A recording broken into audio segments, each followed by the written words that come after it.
குடும்பத்தில் பாரபட்சம் அநேக பிரச்சனைகளுக்கு வழிவகுத்துவிடும். சில குடும்பங்களில் அது தொடர்கதையாக மாறிவிடுகிறது. இன்றும் அப்படி ஒரு தொடர்கதை தான் காணப்போகிறோம்.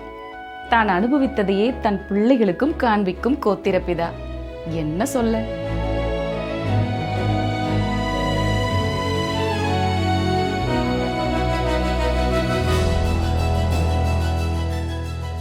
அருமையானவர்களே, இன்று நீங்கள் எப்படி இருக்கிறீர்கள்? யாக்கோபின் வாழ்க்கையிலிருந்து அநேக சிறந்த காரியங்களை நாம் கற்று வருகிறோம்.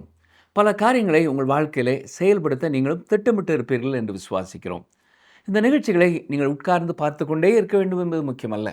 உங்கள் கண்கள் மூடியிருந்தாலும் உங்கள் காதுகள் கர்த்தருடைய வார்த்தைக்கு நேராக இருந்தாலே நிச்சயம் இது உங்களுக்கு பயனுள்ளதாக இருக்கும். இன்று நாம் ஆதியாகமம் 36ஆம் அதிகாரத்தை கற்றுக்கொள்ளப் போகிறோம். இந்த அதிகாரமானது ஏசாவுடைய குடும்பத்தை பற்றியது. இவர்களே பின்னாட்களிலே ஏதோம் தேசமாக மாறினார்கள். இது சாதாரண வாசகர்களுக்கு அவ்வளவு சுவாரஸ்யமாக தோன்றாவிட்டாலும் இந்த பெயர்களையும் அவற்றிலிருந்து உருவான மக்களையும் பற்றி ஆழமாக படிக்க விரும்புகிறவர்களுக்கு இது ஒரு அற்புதமான பகுதி. இந்த குறிப்பிடப்பட்டுள்ள சில பெயர்களை இன்றும் அந்த பெரிய அரேபிய பாலைவனத்திலே நீங்கள் கேட்கலாம். கூடார தொழிலாளியான ஓமர், தேமான், செப்போ, கேனாஸ் மற்றும் கோராகு போன்ற பெயர்கள் அந்த பகுதியைச் சேர்ந்தவை. ஏசாவின் குடும்பத்தினர் இப்பொழுதும் அந்த பகுதியிலே தான் வசிக்கிறார்கள். ஏசாவின் குடும்பத்தினர் சவக்கடலுக்கு தெற்கிலும் கிழக்கிலும் உள்ள ஏதோம் பகுதியில் குடியேறினார்கள். இது ஒரு மலைப்பாங்கான பிரதேசம். ஏதோமின் தலைநகரான பாறைகளை குடைந்து செதுக்கப்பட்ட பெட்ரா நகரம் இன்றும் அங்கே இருக்கிறது. ஏதோமை குறித்து ஏசாயா, எரேமியா, எசேக்கியேல் மற்றும் உபதியா ஆகிய புத்தகங்களில் சொல்லப்பட்ட தீர்க்க தரிசனங்கள் வியக்கத்தக்க வகையிலே நிறைவேறியிருக்கின்றன. ஏதோம் என்னும் தேசம் ஏசாவிடத்திலிருந்து உருவானது. இந்த அதிகாரத்திலே 3 முறை ஏசாவே ஏதோமின் தந்தை என்று மிக தெளிவாக சொல்லப்பட்டிருக்கிறது. உண்மையில் இவ்விரு பெயர்களும் ஒருவரையே குறிக்கிறது. உதாரணமாக வசனம் 8 வாசித்து பாருங்கள். அப்படி என்றால் ஏசாவுக்கும் ஏதோமுக்கும் என்ன வித்தியாசம்? நாம் முதலிலே ஏசாவை சந்தித்த பொழுது ஈசாக்கின் குடும்பத்திலே ஒரு சிறுவனாக பார்த்தோம். அவர் வெளியில் சுற்றக்கூடிய கரடு முரடான மற்றும் அழகான விளையாட்டு வீரரை போன்ற உடல் வாக்கு கொண்ட வாலிபனாக வளர்ந்தார். வெளி தோற்றத்திலே அவர் கவர்ச்சியாக தெரிந்தாலும் மாம்சத்தின்படி, அதாவது உடல் இச்சைகளின்படி வாழ்ந்த ஒரு மனிதர் யாராவது உண்டென்றால் அது ஏசாதான். பல ஆண்டுகளுக்கு முன்பு ஒரு கிறிஸ்தவ பெண் தான் சந்தித்த ஒரு அழகான இளைஞனை பற்றி தன்னுடைய போதகரிடத்தில் வந்து பேசினாள். உண்மையை சொல்லப்போனால் அவர்கள் இருவருமே பார்ப்பதற்கு மிக அழகாக இருந்தார்கள். அந்த பெண் சீனாவிலே பிறந்தவள். அவளுடைய தந்தை எண்ணெய் வணிகத்திலே ஈடுபட்டு பெரும் செல்வந்தராக இருந்தவர். பொதுவாக பல வங்கி ஊழியர்கள் நல்ல இடத்திலே திருமணம் செய்ய காத்திருப்பார்கள். வங்கியில் பணம் வைத்திருக்கும் வாடிக்கையாளர்களின் மகள்களை அவர்கள் கவனிப்பார்கள். அப்படித்தான் இந்த இளைஞன் அந்த பெண்ணை சந்தித்தான். அவன் கட்டுமஸ்தான உடல் அமைப்போடு மிகவும் கவர்ச்சியாக இருந்தான். சொல்லப்போனால் அவன் பார்ப்பதற்கு ஏசாவை போலவே இருந்தான். அந்த பெண் சீனாவில் இருந்த பொழுது ஒரு ஊழியக்காரர் மூலமாய் கர்த்தரை ஏற்றுக்கொண்ட அருமையான ஒரு கிறிஸ்தவ பிள்ளை. அந்த இளைஞன் கர்த்தரிடத்திலே வருவான் என்ற நம்பிக்கையில் அவனையே திருமணம் செய்து கொள்வதிலே அவள் பிடிவாதமாக இருந்தாள். அந்த பெண்ணின் போதகர் அவனிடத்தில் பேசிய பொழுது அவனுக்கு கர்த்தரிடத்திலே வரும் எண்ணமே இல்லை என்பதையும் அந்த பெண்ணை திருமணம் செய்வதில் மட்டுமே ஆர்வம் இருப்பதையும் அவன் வெளிப்படுத்தினான். அவள் அழகாகவும் வசதியாகவும் இருந்தாள். அவனோ ஒரு மாம்சத்திற்குரிய மனிதன். அவளுடைய திருமணத்தை நடத்தி வைக்க முடியாது என்று அவளுடைய போதகர் கூறிவிட்டார். அதனால் அவள் அந்த போதகர் மீது மிகவும் கோபப்பட்டாள். ஆனால் சில காலங்கள் கழித்து தான் விவாகரத்து பெற்றுவிட்டதாக சொல்ல போதகரிடத்திலே வந்தாள். உலக விஷயங்களிலும் உடல் இச்சைகளிலும் ஒரு மனிதன் இவ்வளவு மூழ்கி இருப்பான் என்று தான் அறிந்ததே இல்லை என்று அவள் சொன்னாள். தனது வாழ்நாளில் ஒரு முறை கூட உயரிய உன்னதமான அல்லது ஆவிக்குரிய சிந்தனைகளே இல்லாத ஒரு மனிதனாக இருப்பான் என்று நான் கனவிலும் நினைக்கவில்லை என்று அவள் கூறினாள். அவன் அவ்வளவு தரம் தாழ்ந்தவனாய் இருந்திருக்கிறான். வெளிப்பார்வைக்கு அவன் நல்லவனாகவும் காதலித்த காலத்தில் கண்ணியமானவனாகவும் நடந்து கொண்டான். ஆனால் அந்த முகமூடிக்கு பின்னால் அவன் மிகவும் முரடனாகவும் பண்பற்றவனாகவும் இருந்திருக்கிறான். ஏசாவும் அப்படிப்பட்டவன்தான். நீங்கள் ஏசாவின் காலத்திலே வாழ்ந்த ஒரு இளம் பெண்ணாக இருந்து ஏசாவை சந்தித்திருந்தால் அவரோடு பழக நிச்சயம் ஆசைப்பட்டிருப்பீர்கள். அவன் ஒரு கவர்ச்சிகரமான இளைஞன், ஆனால் முற்றிலும் ஒரு மாம்சத்தின் மனிதன். ஏசாவுக்கு பதிலாக யாக்கோபை இறைவன் தெரிந்தெடுத்தது குறித்து ஒருவேளை யாராவது கடவுளிடத்திலே வாதிட விரும்பலாம். ஏனென்றால் ஏசா வெளித்தோற்றத்திற்கு அவ்வளவு நல்லவராக தெரிந்தார். கடவுள் ஏதேனும் தவறு செய்திருக்க முடியுமா? ஆனால் உபதியா என்கிற சிறிய தீர்க்க தரிசன புத்தகத்திலே ஏசாவின் உண்மையான முகம் வெளிப்படுத்தப்படுவதை நாம் பார்க்கலாம். ஒரு சிறிய ஏசா இப்பொழுது சுமார் 1,00,000 ஏதோமியர்களாக பெருகி இருக்கிறார்கள். அவர்கள் ஒவ்வொருவரும் ஒரு சிறிய ஏசாதான். இப்பொழுது அந்த தேசத்தை பாருங்கள். ஏசாவிடத்திலிருந்து உருவானது எது என்பதை நீங்கள் காணலாம். இது ஏசாவை ஒரு நுண்ணோக்கியின் கீழே வைத்து பார்ப்பது போன்றது. அவர் இப்பொழுது பெரிதாக காட்டப்படுகிறார். அங்கே நாம் காண்பது என்ன? அந்த தேசம் முழுவதும் அகந்தையால் நிறைந்திருப்பதை நாம் பார்க்க முடியும். ஏதோமை நோக்கி கர்த்தர் கூறியது என்ன? கவனியங்கள், வாசிக்கிறேன். உபதியா 1ஆம் அதிகாரம் 3, 4 வசனங்கள். கண்மலை வெடிப்புகளாகிய உன் உயர்ந்த ஸ்தானத்திலே குடியிருந்து என்னை தரையிலே விழத்தழுகிறவன் யார் என்று உன் இருதயத்தில் சொல்லுகிறவனே, உன் இருதயத்தின் அகந்தை உன்னை மோசம் போக்குகிறது. நீ கழுகை போல உயரப்போனாலும், நீ நட்சத்திரங்களுக்குள்ளே உன் கூட்டை கட்டினாலும் அவ்விடத்திலிருந்தும் உன்னை விழத்தள்ளுவேன் என்று கர்த்தர் சொல்லுகிறார். கவனித்தீர்களா? அவர்களின் இருதயத்திலே இருந்த அந்த அகந்தை, கடவுள் இல்லாமல் என்னால் வாழ முடியும், எனக்கு கடவுளின் தேவையே இல்லை என்று கூறும் ஒரு தன்னிச்சையான சுபாவமாகும். அதுதான் ஏசா.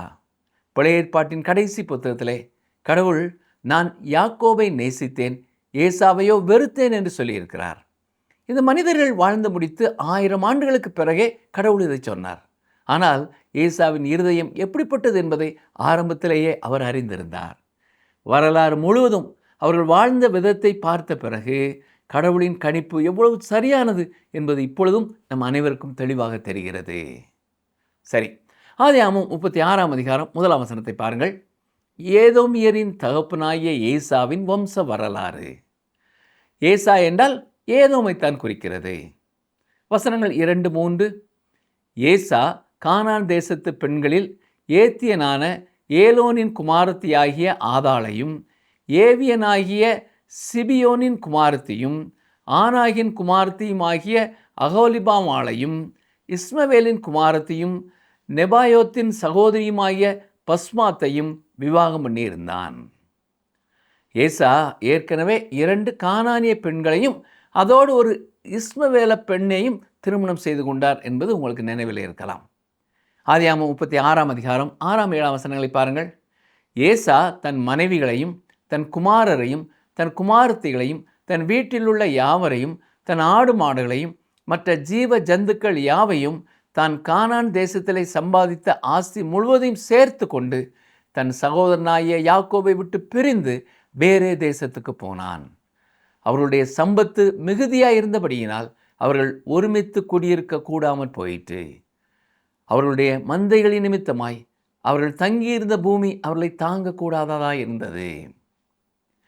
ஆபிரகாமுக்கும் லோத்துக்கும் இதே போன்ற ஒரு பிரச்சனை இருந்ததை நினைவுபடுத்தி பாருங்கள். அவர்களுக்கு போதுமான மேய்ச்சல் நிலம் அங்கே இல்லை. இருவரிடமும் ஏராளமான கால்நடைகள் இருந்தன. அதனால் அவர்கள் ஒருவரை விட்டு ஒருவர் பிரிந்து சென்றார்கள். இப்பொழுது ஏசாவும் பொருளாதார சூழல் காரணமாக வாக்குறுதி அளிக்கப்பட்ட தேசத்தை விட்டு தானாகவே வெளியேறுகிறார். ஆதியாகமம் 36, 8 பாருங்கள். ஆதலால் ஏசா சேயீர் மலையில் குடியேறினான். ஏசாவுக்கு ஏதோம் என்றும் பெயர். யாக்கோபு பதான் அராமிலிருந்து திரும்பி வந்த பொழுது ஏசா கானான் தேசத்திலிருந்த சேயீர் சீமைகளை வசித்து வந்தார். இப்பொழுது அவர் அங்கே இருந்து இடம் பெயர்ந்து தான் ஏற்கனவே விவரித்த சேயீர் மலைக்கு போகிறார். ஆதியாகமம் 36, 12 பாருங்கள். திம்னாள் ஏசாவின் குமாரனாகிய எலிப்பாசுக்கு மறுமனையாட்டியாயிருந்து எலிப்பாசுக்கு அமலேக்கை பெற்றாள். இவர்களே ஏசாவின் மனைவியாகிய ஆதாளுடைய புத்திரர். அமலேக்கியர்களின் ஆரம்பம் இதுதான். பல நூற்றாண்டுகளாக இந்த பாலைவனத்தில் இருந்த அந்த பழங்குடியினர் பல திசைகளிலும் பரவினார்கள். அவர்களில் பலர் வட ஆப்பிரிக்கா முழுவதும் பரவி சென்றார்கள். அனைத்து அரேபிய பழங்குடியினரும் ஆபிரகாமிடமிருந்தே வந்தவர்கள். எகிப்திய பெண்ணான ஆகார் மூலமாகவும், சாராள் இறந்த பிறகு அவர் திருமணம் செய்து கொண்ட கேத்தூராள் மூலமாகவும் அவர்கள் உருவானார்கள். இந்த பழங்குடியினருக்கு இடையே இனக்கலப்பு திருமணங்களும் நடந்தன. இவர்களும் இஸ்ரவேலரை சார்ந்த அதே குடும்பத்தைச் சேர்ந்தவர்கள்தான். மத்திய கிழக்கில் சுற்றுலா பயணம் சென்ற பொழுது போதகர் ஒருவர் ஒரு அரபியரை சந்தித்தார். அவரோடு சென்ற சுற்றுலா குழுவினருக்கு போதகர் அளித்த செய்தியிலே இஸ்ரவேல் தேசத்தை பற்றி குறிப்பிட்ட ஒரு கருத்தை அந்த அரேபியர் கடுமையாக எதிர்த்தார். அவர் ஒரு கிறிஸ்தவ அரேபியராக இருந்த பொழுதிலும் இஸ்ரவேல் தேசத்தை தான் எவ்வளவு வெறுக்கிறேன் என்று போதகரிடத்திலே சொன்னார். உடனே போதகர் அவரிடத்திலே, ஆனால் அவர்கள் உங்கள் சகோதரர் அல்லவா என்று கேட்டார். கவனிங்கள், அது அவரை இன்னும் அதிகமாக கோபப்படுத்தியது. அவர்களுக்கும் எனக்கும் எந்த சம்பந்தமும் இல்லை என்று அவர் கூறினார். ஆனால் போதகர் தொடர்ந்து, நீங்கள் இருவருமே செமெட்டிக் இனத்தைச் சேர்ந்தவர்கள், அவர்கள் எவ்வளவு தூரம் செமித்தியர்களோ அதே அளவு நீங்களும் செமித்தியர் தான் என்று திட்டவட்டமாய் எடுத்து சொன்னார். இறுதியிலே அது உண்மைதான் என்பதை அவர் ஒப்புக்கொள்ள வேண்டியதிருந்தது. எனவே அருமையானவர்களே, இந்த உறவு முறைகளை காட்டுவதிலே இந்த அதிகாரம் மிக முக்கியமானது. இதை பற்றி நமக்கு சொல்வதற்காக பரிசுத்த ஆவியானவர் அதிக இடத்தை பயன்படுத்தி இருக்கிறார். இந்த அதிகாரத்திலே சில நகைச்சுவையான விஷயங்களை நாம் பார்க்க முடியும். கவனிங்கள், ஆதியாகமம் 36:15, ஏசாவின் குமாரரில் தோன்றிய பிரபுக்கள் ஆவன. ஏசாவுக்கு மூத்த மகனாகிய எலிப்பாசுடைய குமாரரில் தேமான் பிரபு, ஓமார் பிரபு, செப்போ பிரபு, கேனாஸ் பிரபு. உலகத்தில் இவர்களுக்கு இந்த பிரபுக்கள் என்ற பட்டங்கள் எங்கிருந்து கிடைத்தன? உயர்குடி பிரபுத்துவம் இங்கே தான் தொடங்குகிறது. அவர்கள் தாங்களாகவே இந்த பட்டங்களை சூட்டி கொண்டார்கள். அவர்கள் ஒவ்வொருவரும் ஒரு பிரபுவாக மாறினார்கள். இது ஏதோ சும்மா வைக்கப்பட்ட பட்ட பெயர்கள் அல்ல. அவர்கள் அதை மிகவும் கௌரவமாக கருதினார்கள். பிரபுக்களின் வம்சாவளி என்பது ஏசாவின் குடும்பத்திலிருந்தே தொடங்கி இருக்கிறது. ஆதியாகமம் 36:19, இவர்களே ஏதோம் என்னும் ஏசாவின் சந்ததி, இவர்களே அவர்களிடத்திலிருந்த பிரபுக்கள். இப்பொழுது அவர்களின் குடும்பத்திலே பிரபுக்கள் உருவாகிவிட்டார்கள். ஏசாவின் வம்சத்தினர் தங்களை மிக உயர்ந்தவர்களாக காட்டிக்கொள்ள இத்தகைய பட்டங்களை தாங்களே உருவாக்கி கொண்டதை நாம் பார்க்கிறோம். பிரபு என்பது பொதுவாக ஐரோப்பிய உயர்குடியினரை குறிக்கும் சொல். இதை அவர்களே பெருமையாக கூறிக்கொள்கிறார்கள். ஆனால் இதை கேட்கும் பொழுது ஒரு சந்தேகம் வருகிறது. ஐரோப்பாவிலிருந்து வந்தவர்களிலே யாரும் திராட்சை தோட்டங்களிலே, மண்பாண்டங்கள் செய்யும் இடத்திலே வேலை செய்தவர்களாகவோ அல்லது செருப்பு கடைகள் நடத்தியவர்களாகவோ இல்லையே. பார்த்தார் எல்லாருமே அரச குடும்பத்திலிருந்து வந்தவர்களாக தெரிகிறார்கள் என்று ஆச்சரியப்பட வேண்டியது இருக்கிறது. சரி, ஏசா அத்தகைய பிரபுக்கள் பலரை உருவாக்கி காட்டினார். சொல்லப்போனால் அவர் பிரபுக்களை உருவாக்குவதோடு மட்டும் நின்று விடவில்லை. பாருங்கள், ஆதியாகமம் 36:31, இஸ்ரவேல் புத்திரர் மேல் ராஜாக்கள் அரசாளுகிறதற்கு முன்னே ஏதோம் தேசத்திலே ஆண்ட ராஜாக்கள் ஆவன. ராஜாக்கள் ஆட்சி முறை என்பது கடவுள் தனது மக்களுக்காக வைத்திருந்த திட்டமில்லை. ஆனால் இது ஏதோமியர்களின் வாழ்க்கை முறையாக இருந்திருக்கிறது. அவர்களுக்கு மேல் பிரபுக்களும் ராஜாக்களும் இருந்தார்கள். நீங்கள் ஏசாவின் குடும்பத்தை சேர்ந்தவராக இருந்தால் உங்களுக்கும் ஒரு பட்டம் தேவைப்பட்டிருக்கும். ஏனென்றால் அவர்கள் அப்படிப்பட்ட மனிதர்களாகவே இருந்தார்கள். இஸ்ரேல் மக்களுக்கு ராஜாக்கள் உருவாவதற்கு நீண்ட காலத்திற்கு முன்பே ஏசாவின் வம்சத்தினருக்கு ராஜாக்கள் இருந்தது குறிப்பிடத்தக்கது. சொல்லப்போனால் பிற்காலத்தில் இஸ்ரேல் மக்கள் சாமுவேலிடம் மற்ற எல்லா தேசங்களைப் போல, நாடுகளைப் போல எங்களை நியாயம் தீர்க்க ஒரு ராஜாவை ஏற்படுத்தி கொடும் என்று கேட்கிறார்கள். ஒருவேளை அவர்கள் தெற்கே இருக்கும் எங்கள் சகோதரர்களான ஏதோமியர்களுக்கு ராஜாக்கள் இருக்கிறார்கள், அவர்களைப் போலவே எங்களுக்கும் ராஜாக்கள் வேண்டும் என்று சொல்லியிருக்கலாம். ஆதியாகமம் 36:40-43 வரை பாருங்கள். தங்கள் பற்பல வம்சங்களின்படியேயும் வாசஸ்தலங்களின்படியேயும் நாமதேயங்களின்படியேயும் ஏசாவின் சந்ததியில் தோன்றிய பிரபுக்களுடைய நாமங்களாவன.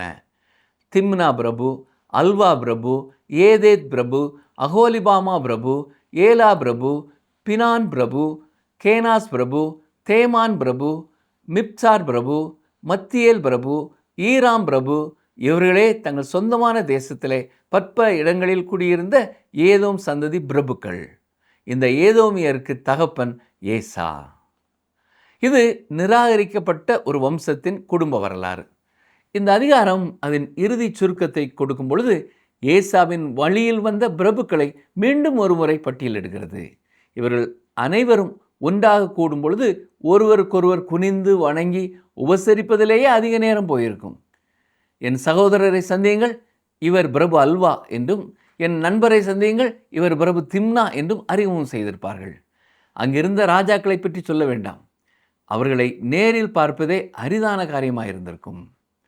மானிடவியல் அல்லது இனவியல் பற்றி படிக்க ஆர்வமுள்ள எவருக்கும் இந்த அதிகாரம் மிகவும் சுவாரஸ்யமானது. வேறெந்த வரலாற்று ஆதாரங்களாலும் எட்ட முடியாத மிக பழமையான ஒரு குடும்ப வரலாற்றை இத்தகைய அதிகாரம் நமக்கு கொடுக்கிறது. இந்த அதிகாரம் பிரபுக்களின் பட்டியலோடு முடிவடைகிறது. மேலும் அவர்கள் குடியிருந்த இடம் அவர்களுக்கு சொந்தமான ஏதோம் தேசம் என்பதையும் மீண்டும் குறிப்பிடுகிறது. இவரே ஏதோமியர்களின் தகப்பனாகிய ஏசா. ஒபதியா மற்றும் மல்கியா தீர்க்க தரிசனங்களிலே இதன் விளைவுகள் செயல்படுவதை நாம் பார்க்க முடியும். அருமையானவர்களே, இது மிகவும் குறிப்பிடத்தக்க ஒன்று. இதை நாம் சாதாரணமாக கடந்து சென்று விட முடியாது. சரி, 37ஆம் அதிகாரத்திலிருந்தும் சில வசனங்களை கற்றுக்கொள்வோம். ஆபிரகாம், ஈசாக்கு மற்றும் யாக்கோபு ஆகியோரின் வம்ச வரலாற்றை தொடரும் பொழுது ஆதியாமத்தின் இந்த இறுதி பகுதியில் 4வது முக்கியமான நபரை நாம் சந்திக்கிறோம். இங்கிருந்து ஆதியாம புத்தகம் முடியும் வரை மைய கருத்தாக இருப்பவர் யோசேப்பு தான். ஆபிரகாம், ஈசாக்கு அல்லது வேறு யாரையும் விட யோசேப்பை பற்றி தான் அதிக அதிகாரங்கள் ஒதுக்கப்பட்டிருக்கின்றன. சொல்லப்போனால் ஆதியாமம் 1 முதல் 11 வரையிலான ஒட்டுமொத்த முதல் கால பகுதியை விட யோசேப்பின் வரலாற்றுக்கு அதிக முக்கியத்துவம் கொடுக்கப்பட்டிருக்கிறது. வேதாகமத்தில் யோசேப்புக்கு ஏன் இவ்வளவு முக்கியத்துவம் அளிக்கப்பட்டிருக்கிறது என்று சிந்திக்கும் மாணவர்கள் கொஞ்சம் நிதானமாக யோசித்து பார்க்க வேண்டும். இதற்கு பல காரணங்கள் இருக்கலாம். ஒன்று, யோசேப்பின் வாழ்க்கை ஒரு நன்மையான மற்றும் நேர்மையான வாழ்க்கையாக இருந்தது. பிலிப்பியர் 4ஆம் அதிகாரம் 8ஆம் வசனத்திற்கு ஒரு மாதிரியாக இருந்தது. அந்த வசனம் என்ன சொல்கிறது? கடைசியாக சகோதரரே, உண்மை உள்ளவைகள் எவைகளோ, ஒழுக்கம் உள்ளவைகள் எவைகளோ, நீதி உள்ளவைகள் எவைகளோ, கற்புள்ளவைகள் எவைகளோ, அன்புள்ளவைகள் எவைகளோ, நற்கீர்த்தி உள்ளவைகள் எவைகளோ, புண்ணியம் எதுவோ, புகழ் எதுவோ, அவைகளையே சிந்தித்து கொண்டிருங்கள். எதெல்லாம் நன்மையானதோ, உன்னதமானதோ, மேன்மையானதோ, அவைகள் நம் கண்முன் இருக்க வேண்டும் என்று கடவுள் விரும்புகிறார். யோசேப்பின் வாழ்க்கையும் அப்படித்தான் அமைந்திருந்தது. இரண்டாவதாக ஒரு மிக முக்கியமான காரணமும் உண்டு. வேதாந்தத்தில் உள்ள நபர்களிலே தனது குணாதிசயங்களிலேயும் அனுபவங்களிலேயும் இயேசு கிறிஸ்துவை போலவே இருக்கக்கூடிய ஒருவர் உண்டென்றால் அது யோசேப்பு தான். புதிய ஏற்பாட்டிலே எந்த இடத்திலும் யோசேப்பு கிறிஸ்துவின் நிழலாட்டம் என்று நேரடியாக குறிப்பிடப்படவில்லை. இருந்தாலும் அவர்களுக்குள் இருக்கும் இந்த ஒற்றுமைகள் தற்செயலாக அமைந்தவை அல்ல. நாம் அவரது கதையை தொடர்ந்து படிக்கும் பொழுது இத்தகைய பல ஒற்றுமைகளை நாம் கவனிக்கப் போகிறோம். அவைகளை கவனித்து பார்த்து பட்டியலிடுவோம் என்றால் குறைந்தது 30 ஒற்றுமைகளாவது இவர்களுக்குள் இருக்கின்றன என்பதை நாம் புரிந்து கொள்ள முடியும். எனவே இப்பொழுது மேசியாவாகிய கிறிஸ்து பிறக்கப் போகும் யாக்கோபின் வம்ச வரலாற்றை தொடர்ந்து நாம் கற்றுக்கொள்வோம். யோசேப்பின் கதை ஆரம்பிக்கும் பொழுது யாக்கோபு கானான் தேசத்திலே வசித்து வருகிறார். ஆதியாகமம் 37ஆம் அதிகாரம் 1ஆம் வசனத்தை பாருங்கள்.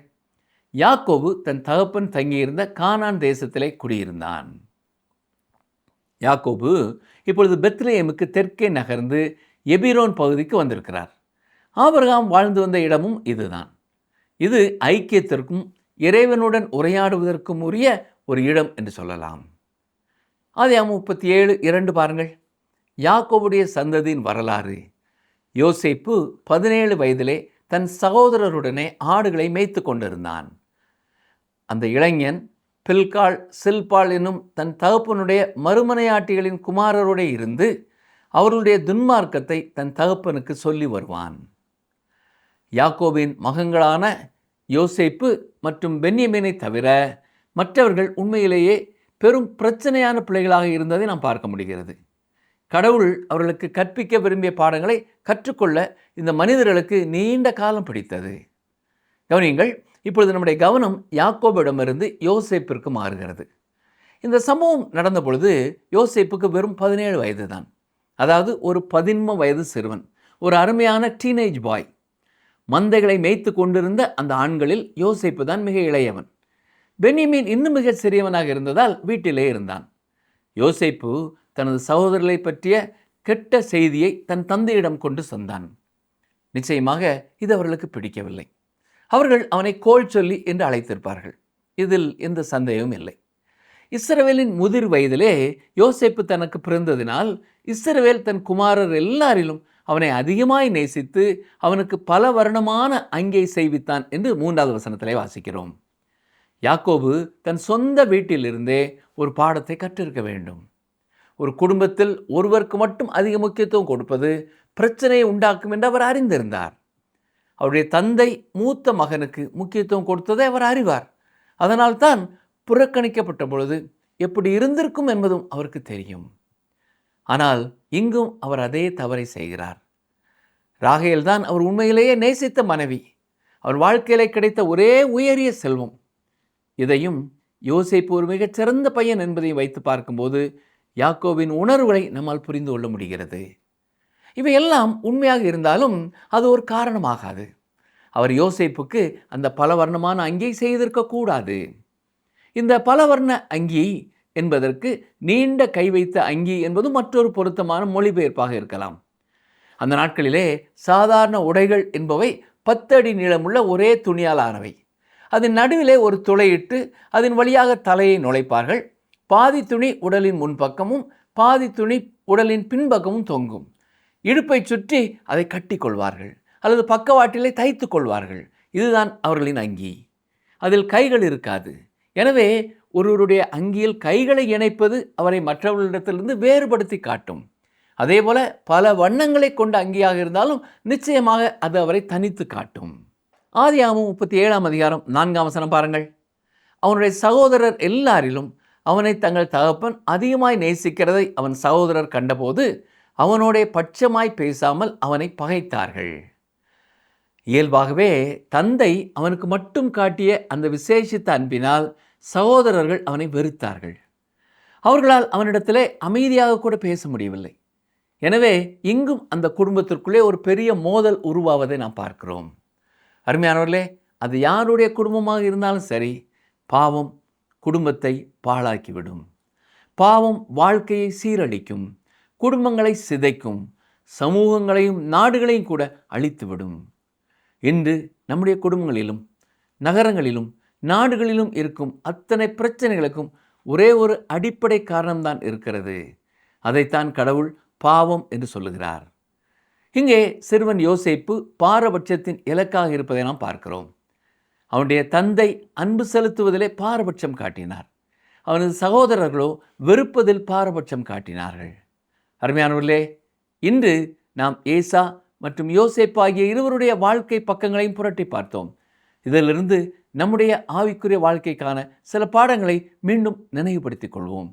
ஏசா வெளித்தோற்றத்திற்கு ஒரு சிறந்த விளையாட்டு வீரனாக, அழகான இளைஞனாக தெரிந்திருக்கலாம். ஆனால் அவனது வம்சமாகிய ஏதோமியர்களின் வாழ்க்கையை ஒரு நுண்ணோக்கி வைத்து பார்க்கும் பொழுது அங்கே தெரிந்தது அகந்தை. என்னை கீழே தள்ளுபவன் யார் என்று அவர்கள் கேட்டது கடவுளே தேவையில்லை என்று அவர்களின் தன்னிச்சையான சுபாவத்தை காட்டியது. பெருமை நிறைந்த ஏதோமை குறித்து கர்த்தர் கூறியதை நாம் மறந்து போகக்கூடாது. உபதேயா 1:3 என்ன சொல்லுகிறது?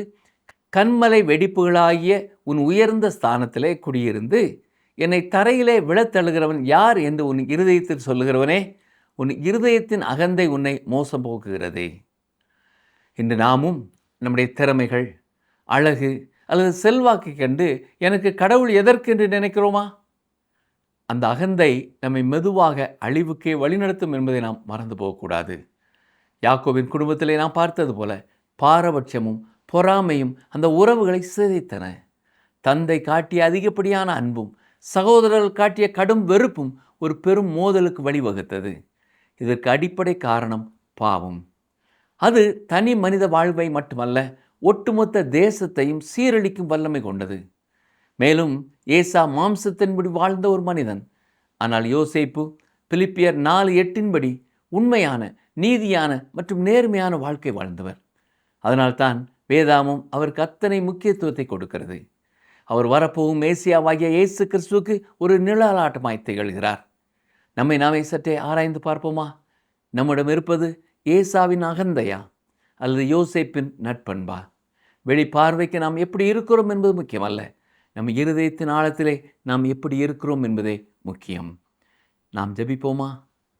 எங்களை அதிகமாய் நேசிக்கிற எங்கள் அன்பின் ஆண்டவரே, ஏசாவை போல எங்கள் வாழ்க்கையிலே நாங்கள் அகந்தே உள்ளவர்களாக வாழாமல் யோசேப்பை போல உமக்கு உகந்தவர்களாய் வாழ நீரே எங்களுக்கு கிருபை செய்ய வேண்டும் என்று கெஞ்சுகிறோம்.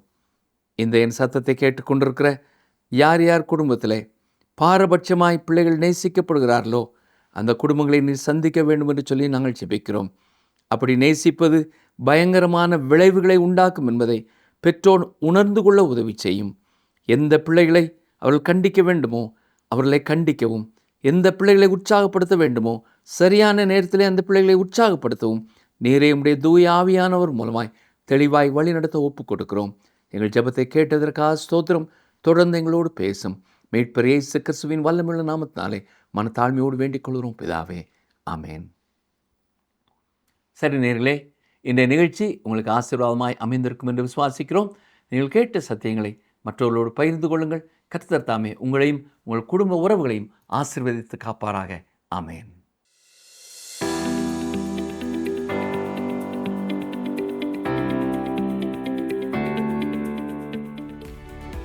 ஏசா யாருக்கு தகப்பன்? ஏசா யாருக்கு தகப்பன்? ஆப்ஷன் ஏ யூதர், ஆப்ஷன் பி ஏதோமியர், ஆப்ஷன் சி அமலேக்கியர்.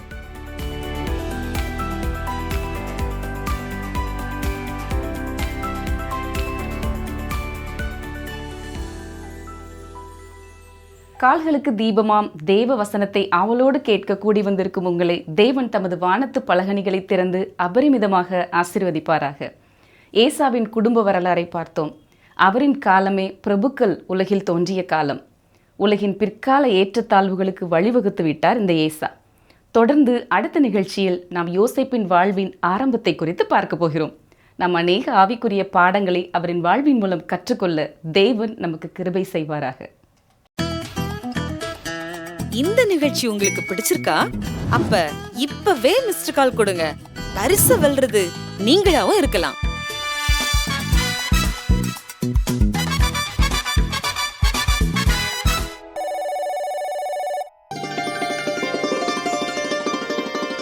கர்த்தரை தங்களுக்கு தெய்வமாக கொண்ட ஜாதியும் அவர் தமக்கு சுதந்திரமாக தெரிந்து கொண்ட ஜனமும் பாக்கியமுள்ளது.